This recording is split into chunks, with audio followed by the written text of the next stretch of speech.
তো বন্ধুরা এই মুহূর্তে সবথেকে বড় আপডেট হচ্ছে তোমরা যারা ফার্স্ট সেমিস্টারে অর্থাৎ এনইপি 2024 এনইপি সিস্টেম 2024 তোমরা যারা ফার্স্ট সেমিস্টারে এক্সটার্নাল পরীক্ষা দিয়েছিলে তার রেজাল্ট কিন্তু আজকে এই মুহূর্তে প্রকাশিত হয়েছে। তো কিভাবে, কোথায় গিয়ে, কোন প্রসেসে সবার আগে তুমি তোমার রেজাল্টটা দেখতে পাবে, তো সেই বিষয় নিয়ে আলোচনা করব। অর্থাৎ ডেসক্রিপশন বক্সে যে লিঙ্ক দেওয়া আছে সেই লিঙ্কে গিয়ে ক্লিক করার পরে কিন্তু তোমার সামনে একটা ইন্টারফেস খুলে যাবে। সেই ইন্টারফেসে গিয়ে তুমি তোমার রেজিস্ট্রেশন নাম্বার যেটি আছে সেই রেজিস্ট্রেশন নাম্বার দিয়ে ক্লিক করলেই কিন্তু তোমার রেজাল্টটার সাথে সাথে তুমি দেখতে পাবে। অর্থাৎ কোন বিষয়ে তুমি পাস করে গেছো, কত পার্সেন্ট নাম্বার পেয়েছো, কোন বিষয়ে তুমি সাপ্লি পেয়েছো, সবটাই কিন্তু দেখিয়ে দেবে ওই লিঙ্কে গিয়ে ক্লিক করলে। তো সেই কোন লিঙ্কে গিয়ে ক্লিক করলে এবং কোন পেজটা খুলবে তোমাদের সামনে সেটা একবার তোমরা দেখে নাও পরিষ্কার করে।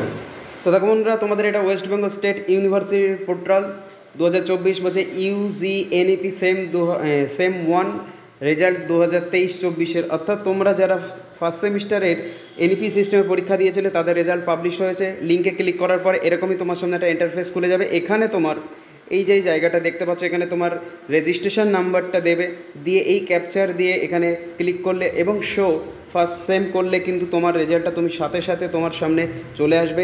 এবং তুমি কোন বিষয়ে পাস করেছো বা কোন বিষয়ে ফেল করেছো অর্থাৎ সাপ্লি পেয়েছো সবটাই কিন্তু ক্লিয়ারভাবে চলে আসবে তোমার সামনে। তো আশা করব সবাই পাস করে যাবে খুব ভালোভাবে। কারো যদি সাপ্লি আসে বা কারোর কোনো সমস্যা যদি হয় অবশ্যই ভিডিওতে গিয়ে কমেন্ট করো, চেষ্টা করব সমাধান করে দেওয়ার। তো লিঙ্কে যাওয়ার পরে পেজ খোলার পরে তোমাদের রেজাল্ট কি এসছে, অর্থাৎ তোমরা কত বিষয়ে পাস করেছো, কোন বিষয়ে তোমরা সাপ্লি পেয়েছো সবটাই কিন্তু আমাকে কমেন্ট করে ভিডিওতে অবশ্যই জানিও। আর সবার জন্য শুভকামনা রইল, সবার রেজাল্টের জন্য অনেক অনেক শুভেচ্ছা রইল। আর তোমাদের সেকেন্ড সেমের প্রত্যেকটা বিষয়ের সাজেশন কিন্তু আস্তে আস্তে এই ভিডিওর মাধ্যমে বা এইভাবেই তোমরা ভিডিওর মাধ্যমে প্রত্যেকটা বিষয়ের সাজেশন পেয়ে যাবে। তো দেখা হচ্ছে আমার পরের ভিডিওতে। ততক্ষণ সবাই ভালো থাকো, সুস্থ থাকো।